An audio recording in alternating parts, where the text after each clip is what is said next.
Welcome to the Nexus. We are going to start a new series, head and neck. Right, so we'll start from the head, muscles of the head. Right, so muscles of the head can be divided into three main groups. Muscles of facial expression, called mimic muscles, the muscles of mastication, and muscles of the tongue, hyoid muscles. Right, so these are separate videos that I am going to make. Right, so in this video I will only talk about the muscles of facial expression. In the next video I will talk about the muscles of the mastication and the muscles of the tongue, and then in another video I will talk about the hyoid bone and the hyoid muscles. Right, so let's get into it. Right, so the muscles of facial expression or mimic muscles. These muscles move the skin of the face, the outer wing of the nose, the eyelids, and the lips. They enable us to express emotions, and they are not connected to bones but only to the skin. These muscles do not have fascia, and all of them are innervated by the seventh cranial nerve. That's the facial nerve. Right, so this is just a basic classification I'm going to use in this video, but it depends with your institution. Like, there are different classifications, so for simplicity I'll just use this classification. Right, so after watching this video, you go to your notes, you go to your textbook, you go to your a plan and see how your institution is covering all this material. Right, okay, so muscles of the cranium, muscles of the ear, muscles of the eye, muscles of the nose, and muscles of the mouth.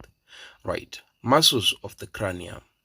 The first one is called occipitofrontalis or epicranius muscle. Right, so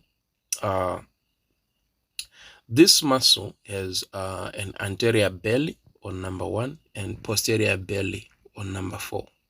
Right, origin.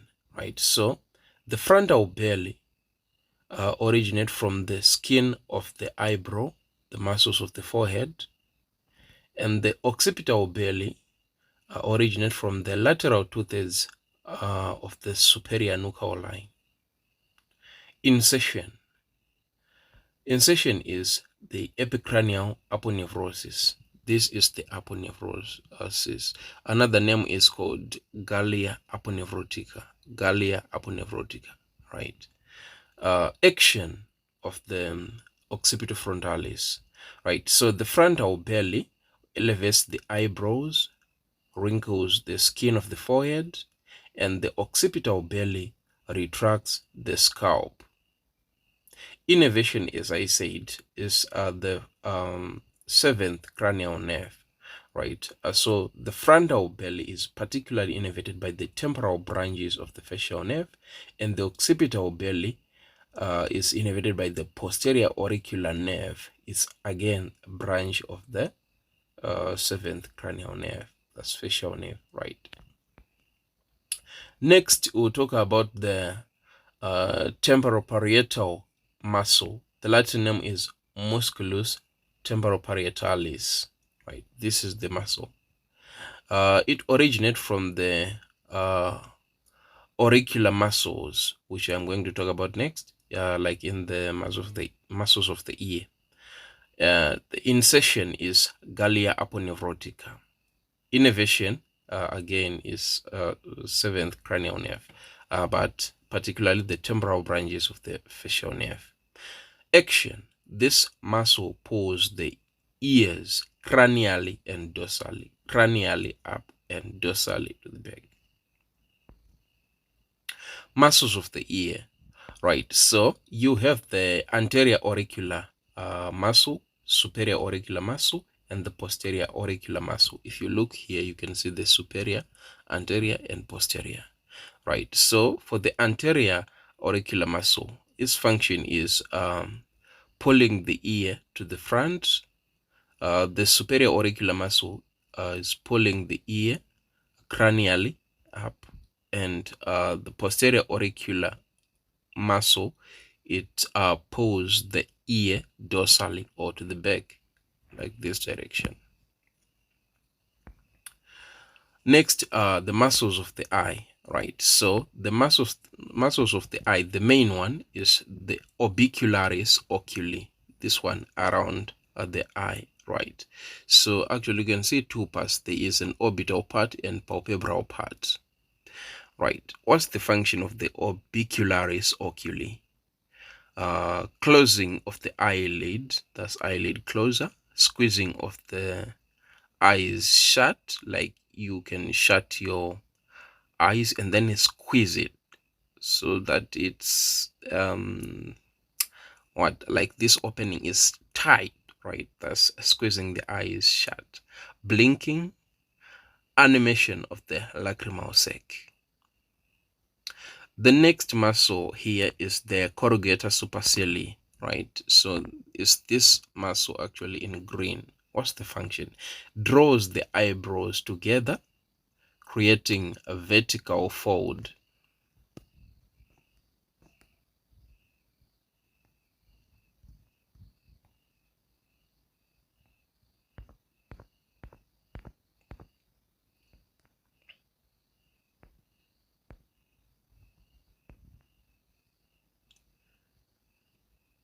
Proceed. The next muscle is called the corrugator supercilii. This is the muscle, right, in green here. Function of this muscle is drawing the eyebrows together, thus creating a vertical fold here, right? So it creates a vertical fold here. It's called a frown line. Next are the muscles of the nose, right? So the muscles of the nose include the following: nasalis, the musculus nasalis, right? So this muscle has two parts with opposing functions. It is a tightening and a widening of the nostrils, and it draws the tip of the nose caudally. Next one is the depressor septinaci. This muscle pulls the nose inferiorly, and it also opens the nostrils. The next one is procerus. This muscle pulls the skin between the eyebrows caudally, right? So you can see here, this is the procerus. This is the nasalis. This is the depressor septinaci. And you can see in aponeurosis here, like this whitish. This is an aponeurosis. Next are the muscles of the mouth, right? So I'm going to I'll go through these muscles and then I'll show you the pictures later, right? So the first one is the orbicularis oris. Orbicularis oris, right? So the function is closing of the mouth and pursing of the lips. Buccinator. Buccinator is really cool. It pulls the cheeks inwards against the teeth while chewing. So again, it can also it keeps the food within the oral cavity during chewing. Right. Next will be like this. The other muscles can be divided into two groups: the upper group and lower group. The upper group include levator labii superioris, levator labii superioris, alegnasi muscle. My God, can you try to translate this into English, please, and tell me in the comment section? This is Latin, right? Is Latin, so translate to English and tell me in the comment section. There is risorius, there is levator anguli oris, zygomaticus major and minor. The functions of the upper group is lifting up the lip and drawing the corners of the mouth upwards, like smiling. That's the main one, right?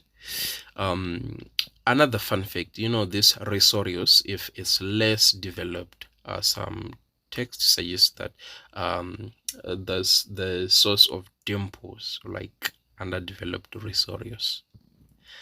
Okay. The lower group include depressor anguli oris, depressor labii inferioris, and the mentalis. Functions: draw down the lip and the corners of the mouth. The mentalis in particular raises the lower lip and chin of the skin, thus pouting muscle. Okay, so these are the muscles, right? Let's just go through them. Levator labis superioris alecanus muscle is this muscle, right? Next one, you can see the levator anguli oris muscle here. Here you can see the zygomatic major and minor. Here you can see risorius is more like straight. You can see the this one is called depressor anguli oris muscle. This one. This around is orbicularis oris, right? Around the eye is orbicularis oculi. Around the mouth, orbicularis oris, right? You can see the mentalis, and last but not least, the depressor labii inferioris or depressor labii inferior muscle.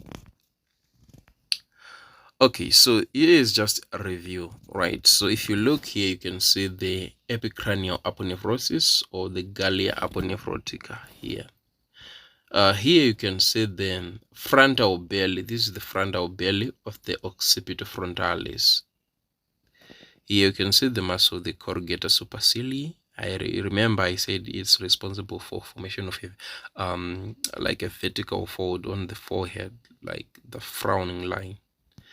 Around the eye is around the orbit, not the eye, around the orbit is orbicularis oculi, this one. And you can see this one is the posterior belly of the occipitofrontalis.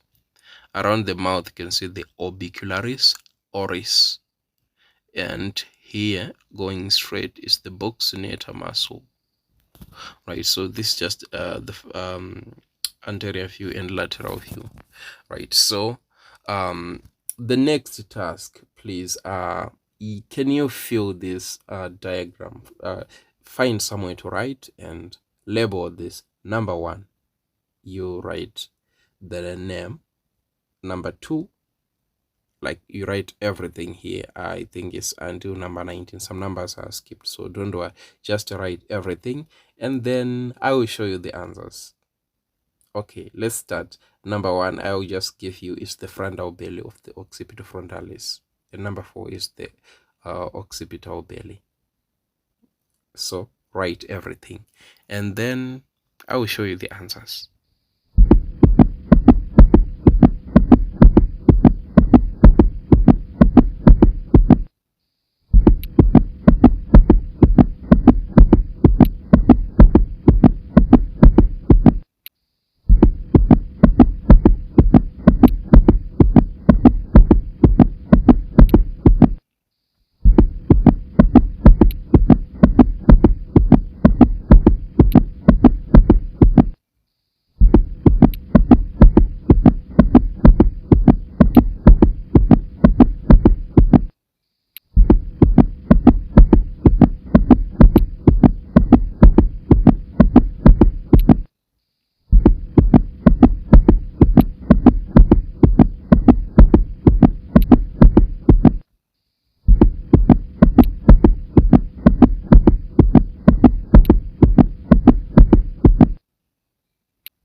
Time up. Okay, so let's see how many did you get correct. Thank you so much. If you like this video, please make sure you subscribe and share with your friends. Until next time.